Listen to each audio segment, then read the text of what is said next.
नमस्कार दोस्तों, स्वागत है आप सभी का आज की हमारी क्लासेज में। और हम स्टार्ट करेंगे वायुमंडल के संगठन और वायुमंडल के संरचना के बारे में। पिछली कक्षा में हमने पढ़ा था वायुमंडल के संगठन के बारे की हम बात कर रहे थे। तो इसी बात को, इसी क्रम को हम आगे बढ़ाते हुए स्टार्ट करते हैं कि वायुमंडल का संगठन,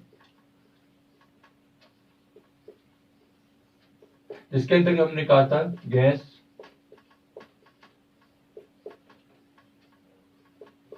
जलवाष्प, धूल, कण, जिसको हम एयर सोल्स भी कहते हैं। ये तीनों संगठन के रूप में पाए जाते हैं वायुमंडल में। और गैस में हमने कहा था कि कुछ स्थिर गैस होती है और कुछ अस्थिर गैस होती है या परिवर्तनशील गैस होती है। स्थिर गैस हमने कहा था नाइट्रोजन और ऑक्सीजन, ये स्थिर गैसें होती है, और कार्बन डाइऑक्साइड। जबकि अस्थिर गैसों में हमने पढ़ा था क्रिप्टॉन पढ़ा था, जिनोन पढ़ा था, नियोल पढ़ा था, रेडोन पढ़ा था, हीलियम पढ़ा था, हाइड्रोजन पढ़ा था। ये सभी क्या अस्थिर गैसें होती है। अब अस्थिर गैसें बदलती रहती है और अस्थिर गैसों में हम इन्हें अक्रिय गैस भी कह सकते हैं। अक्रिय गैस भी कह सकते हैं। अक्रिय गैस यानी इन रेट, और इन अक्रिय गैसों को हम उत्कृष्ट गैस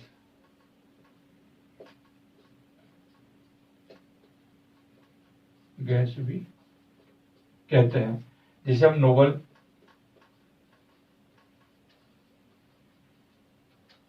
गैस भी कह सकते हैं। क्यों कहते हैं इनको अक्रिय को? अक्रिय का मतलब ये हुआ कि जो आवर्त सारणी है, आवर्त सारणी के 18वें नंबर पर 7 तत्व है।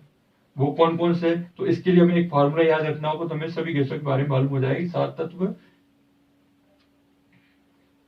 अगर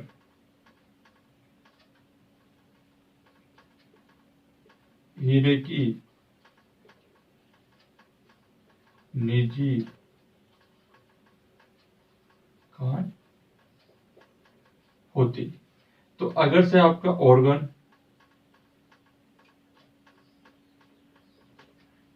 हीलियम,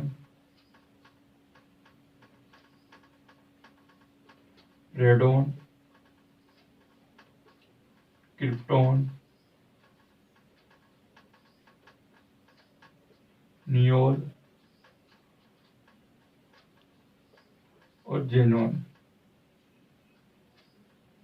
या जीनोन, ये गैसें पाई जाती है। अब ये क्या करती है? इनका स्थिर इलेक्ट्रॉन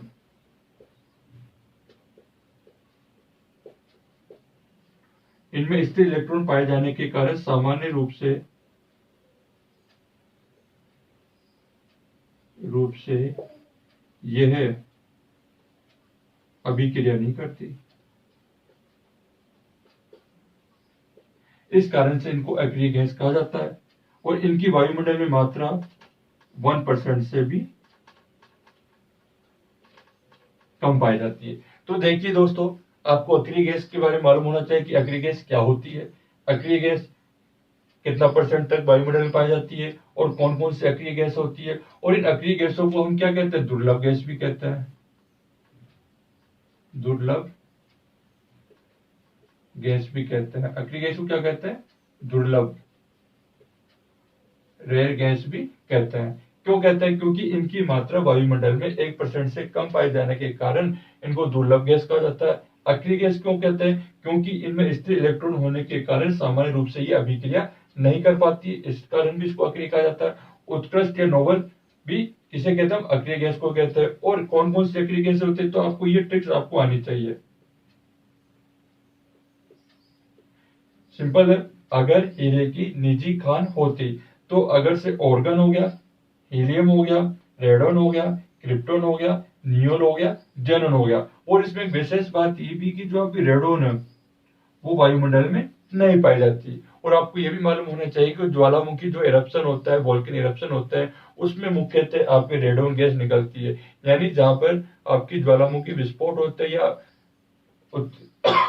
ज्वालामुखी विस्फोट होते हैं, वहां पर मुख्यतः रेडोन गैस देखी जाती है, इसलिए हमने कहा कि वायुमंडल में रेडोन गैस नहीं पाई जाती। तो आपको इसकी जानकारी आपको होनी चाहिए कि अग्नि गैस क्या होती है। तो अगला टॉपिक हम स्टार्ट करते हैं, जलवाष्प। तो जलवाष्प क्या होता है? तो जलवाष्प को समझने से पहले हम बताते हैं कि जो है जलवाष्प, तो जलवाष्प को हम कहते हैं वाटर वेपर भी कहते हैं। और जलवाष्प क्या होती है? जलवाष्प जल चक्र के रूप में एक पूरा अपना एक रोल अदा करती है। और आपको ये भी पता होना चाहिए, सूर्य से धरातल पर आने वाला प्रकाश जब टेम्परेचर अधिक हो जाता है तो वो जलवाष्प के रूप में जाता है, और जलवाष्प के बाद वो संघनन होता है, संघनन के बाद वर्षण होता है। तो ये जो चक्र है वो चलता रहता है। तो हमें ये समझना चाहिए कि जलवाष्प का आपके वायुमंडल में एक मौसम के पर्पज से एक बहुत बड़ा रोल है। और जलवाष्प से हम देखें, यदि आपका ये वायुमंडल है और इसमें यदि हम देखें आपके सौमंडल होती है, मंडल होते हैं, वहां पर हम देखें तो सौमंडल यानी कि धरातल की निचली परत पर या धरातल पर जलवाष्प के संगठन ज्यादा पाए जाते हैं। और 5 किलोमीटर तक 90% जलवाष्प पाई जाती है। और सघनता, जलवाष्प की सघनता भी धरातल के आसपास पाई जाती है। जैसे जैसे हम सौमंडल या धरातल से ऊंचाई पर जाते हैं तो जलवाष्प के कण कम होते जाते हैं। हमें यह भी मालूम होना चाहिए कि कुल जलवाष्प कितनी पाई जाती है और औसत जलवाष्प कितनी पाई जाती है। ये दोनों बहुत अच्छे क्वेश्चन है, कई एग्जाम में पूछा जाता है और आपको याद भी होना चाहिए। कुल जलवाष्प पाई जाती है आपकी 0 से 5%, और किसी किताब में आपको मिलेगा 0 से 4% मिलेगा। और औसत कितनी पाई जाती है? औसत आपकी पाई जाती है 2%। और यदि हम इस सारी जलवाष्प को जो आपके वायुमंडल में पाई जाती है, और यदि हम उसको पूरा एक तरीके से कलेक्ट करके, इकट्ठा करके उसको आपकी इस पृथ्वी के ऊपर फैला दे तो 2 इंच मोटी एक परत बन जाएगी, यानी कि 2.5 इंच मोटी परत, यानी जल के रूप में, एक्स्ट्रा जल के रूप में बन जाएगी। तो हमने क्या देखा? हमने कहा कि जलवाष्प धरातल के नीचे की परतों में ज्यादा पाई जाती है, और धरातल से ऊपर जाने पर उसमें कमी आती जाती है, उसके संगठन में कमी आती जाती है। और जलवाष्प के द्वारा ही आपका वर्षण, जिसको हम कहते हैं प्रिसिपिटेशन, वर्षण क्रिया होती है। और वर्षण में क्या होती है? वर्षा के विभिन्न रूप, जैसे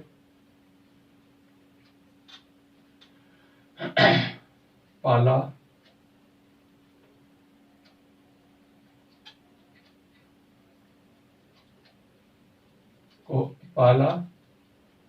तुषार,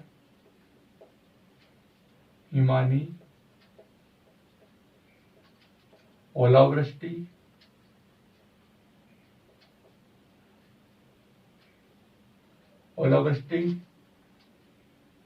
आदि जितने भी वर्षा से संबंधित क्रियाएं होती है वो सभी क्या होती है? वो सभी वर्षण कहलाती है। और वर्षण क्या है? एक जलवाष्प का एक भाग है। और आपको ये भी पता होना चाहिए कि वायुमंडल में जो धूल के कण होते हैं उनके चारों ओर जो मेघ शिखर होता है, मेघ शिखर बनते हैं, वो भी क्या होते हैं? वो भी आपके धूल के कणों के नाभिक में जलवाष्प के छोटे छोटे कण होते हैं, तो जलवाष्प के रूप में फैले रहते हैं। और उन्हीं के कारण जलवाष्प वायुमंडल से जब आपके वायुमंडल में जाती है तो संघनन क्रिया के पश्चात आपका वर्षण, और वर्षण आपके धरातल के ऊपर आता है, यानी कि जलवाष्प मौसम को काफी अधिक प्रभावित करती है। अगला टॉपिक हम स्टार्ट करते हैं, धूल के कण। अगला हम इसमें था हमारा धूल कण, यानी धूल के कण। हमें यह भी पता होना चाहिए कि वायुमंडल में सौमंडल से और आपकी ब्रह्मंडल तक की हम बात करें तो क्या यहां से लेकर और यहां तक क्या वायुमंडल एक जैसा पाया जाता है? नहीं। क्यों नहीं पाया जाता?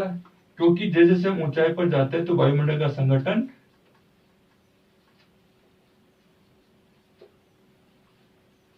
कम होता जाता है, जैसे जैसे हम ऊंचाई पर जाते हैं। तो हमें ये भी मालूम होना चाहिए कि जो आपको मुख्यतः जो वायुमंडल का जो संगठन होता है वो सौरमंडल के आसपास ज्यादा देखने को मिलता है। तो धूल के कण क्या होते हैं, जो आपके वायुमंडल में जो धूल के कण फैले होते हैं जिनको हम एयरसोल भी कहते हैं, जो आपके मैग शिखर के चारों ओर होते हैं, जो आपका नैन प्रकीर्णन का निर्माण करते हैं, जिसको हम स्कैटर भी कहा जाता है। तो ये प्रकीर्णन के कारण ही क्या होता है, यानी धूल के कणों के कारण जो प्रकीर्णन बनता है, इसमें होता है क्या है, जो आपका सन है और सन से जो आपकी जो किरणें आती है, सूर्य की किरणें आती है, वो इन धूल के कणों पे पड़ती है और कुछ रिफ्लेक्ट हो जाती है और कुछ नीचे आ जाती है। और उसके आयाम में अंतर आने के कारण, धूल के कणों में अंतर आने के कारण ही प्रकीर्णन क्रिया होती है। प्रकीर्णन के कारण ही क्या होता है, आपका आकाश नीला दिखाई देता है। और कई बार ये पूछा जाता है कि सनसेट या सनराइज के समय जो नैनाभिराम रंग बनते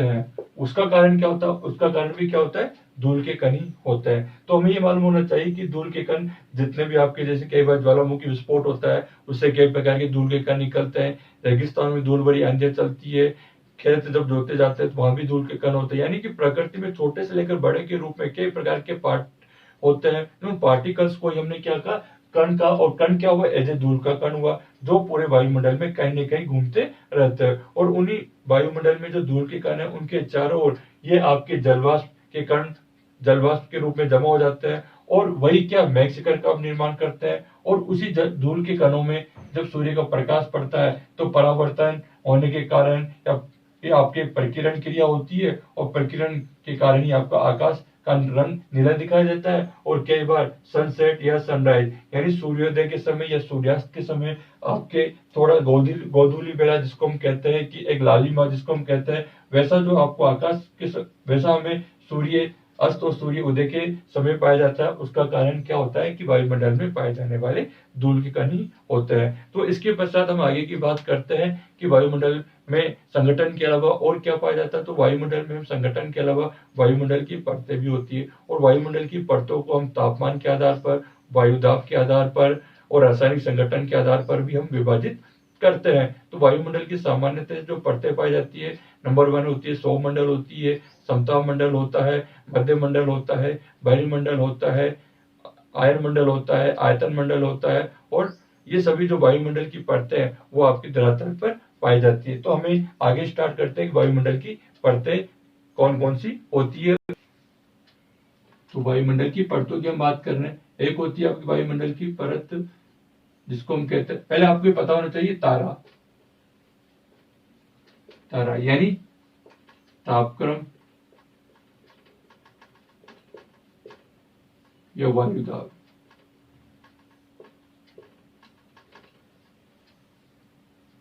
और दूसरा होता है आपका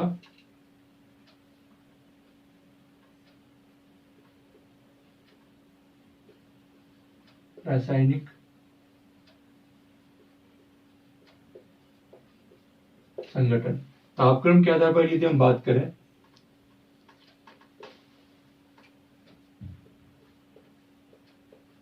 सौरमंडल,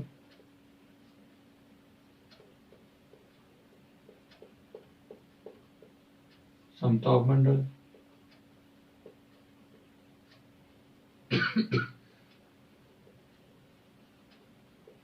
मध्य मंडल,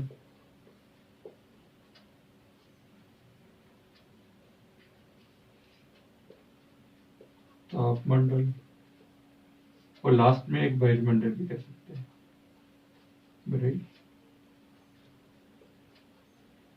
मंडल।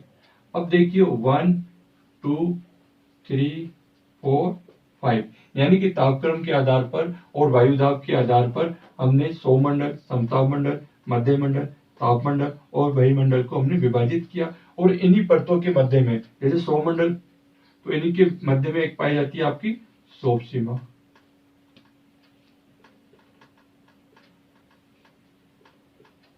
सौप सीमा जिसे हम क्या कहते हैं, इसे हम कहते हैं ट्रोपोस्फीयर सौर मंडल। और ट्रोपोस्फीयर के नीचे, ट्रोपोस्फीयर पे जाने पे, ऊंचाई पे जाने पे क्या मिलेगा आपको, ट्रोपोपास। इसी प्रकार से समताप मंडल और मध्य मंडल के बीच में भी आपके एक पड़ता है जिसको हम कहते हैं स्ट्रेटोपास। स्ट्रेटोपास। इसी प्रकार से मध्य मंडल और ताप मंडल के बीच में पाई जाती है मेसोपास। मेसोपास। और ताप मंडल में जब हम जाते हैं तो ताप मंडल में एक होता है आपका आयन मंडल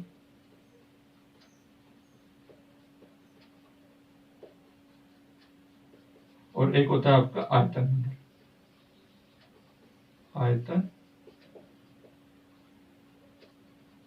मंडल। और उसके बाद होता है वायुमंडल। इसी प्रकार रासायनिक संगठन की बात करें,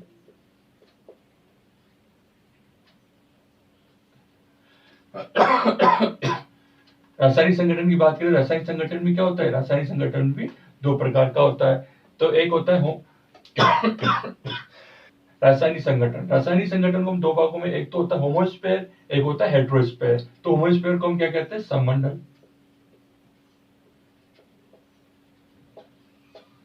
और इसे हम कहेंगे विषममंडल। विषम मंडल, होमो, और इसको हेट्रोस्फेयर। देखिए दोस्तों कि ये आपको क्लासिफिकेशन आपको मालूम होना चाहिए, और इसी क्लासिफिकेशन के आधार पर कई बार क्वेश्चन पूछा जाता है कि जो सौमंडल है और लास्ट का जो है बड़ी मंडल है, तो सौमंडल क्या है, सौमंडल वायुमंडल की सबसे फर्स्ट लेयर होती है। और इसके बाद सेकंड लेयर होती है आपकी समताप मंडल होती है। थर्ड लेयर होती है आपकी मध्य मंडल जिसको हम कहते हैं मेसोस्फीयर कहते हैं। फोर्थ लेयर होती है आपकी थर्मोस्फीयर जिसको हम तापमंडल कहते हैं। और फिफ्थ होती है आपकी वायुमंडल जिसको हम कहते हैं एक्सोस्फीयर भी कहते हैं। तो सौमंडल और समताप मंडल के बीच में जो लेयर पाई जाती है उसे क्या कहते हैं, उसे कहते हैं हम सौप सीमा कहते हैं, ट्रोपोपास कहते हैं। उसी प्रकार समताप मंडल और मध्य मंडल के बीच में जो लहर पाई जाती है उसको हम क्या कहते हैं, स्ट्रेटोपास कहते हैं। और मध्य मंडल और ताप मंडल के बीच में जो लहर पाई जाती है उसको हम क्या कहते हैं, मेसोपास कहते हैं। और उसके बाद आपका तापमंडल, तापमंडल के अंदर आप देखेंगे तो तापमंडल में दो प्रकार के आपकी लहर पाई जाती है। एक होती है आपकी आयन मंडल और एक होता है आपका आयतन मंडल। और आयन मंडल तो आपने पढ़ा भी होगा, आयन मंडल में आयनित कण होने के कारण इसको आयन मंडल भी कहा जाता है। और इसके बाद है आयतन मंडल। इसी प्रकार हमने देखा कि रासायनिक संगठन के आधार पर हम जो वायुमंडल होता है उसको हम विभाजित करते हैं, सममंडल, होमोस्फीयर, विषममंडल, हेट्रोस्फीयर। यानी मैं ये कहना चाहता हूं कि आपको जब भी वायुमंडल के बारे में पूछा जाता है और वायुमंडल के विभाजन अर्थात परतों के आधार पर पूछा जाता है, तो परत के आधार पर, ये लेयर के आधार पर, एक होता है आपका टेम्परेचर, एक होता है आपका टेम्परेचर प्लस वायुदाब। तो टेम्परेचर के आधार पर मुख्यतः हमने इनको क्लासिफाई किया, रासायनिक संगठन के आधार पर हमने इनको क्लासिफाई किया। तो हम अगली क्लास में हम स्टार्ट करेंगे कि वायुमंडल की प्रत्येक परत को उसकी क्या विशेषता होती है, उसका वायुमंडल में किस प्रकार से उसका रोल देखने को मिलता है और किस प्रकार से वायुमंडल प्रभावित होता है। दोस्तों आपको इसके साथ साथ आपको जो पिछला वीडियो था, जो हमने क्लास में हमने बताया था कि गैस क्या होती है, संगठन, गैसों का संगठन क्या पाया जाता है, ये सभी आपको ध्यान रखना है, क्योंकि कई बार इन्हीं में से सीधे सीधे क्वेश्चन पूछे जाते हैं और स्टूडेंट कई बार गलत कर देते हैं। तो वायुमंडल एक ऐसा चैप्टर है जिसमें से मैक्सिमम कोई भी एग्जाम हो उसमें कम से कम 3 या 2 या 1 या 5 या 4 कई प्रकार के क्वेश्चन आपको देखने को मिलते हैं। तो इस वीडियो को हम यही समाप्त करते हैं और नेक्स्ट क्लास हम स्टार्ट करते हैं।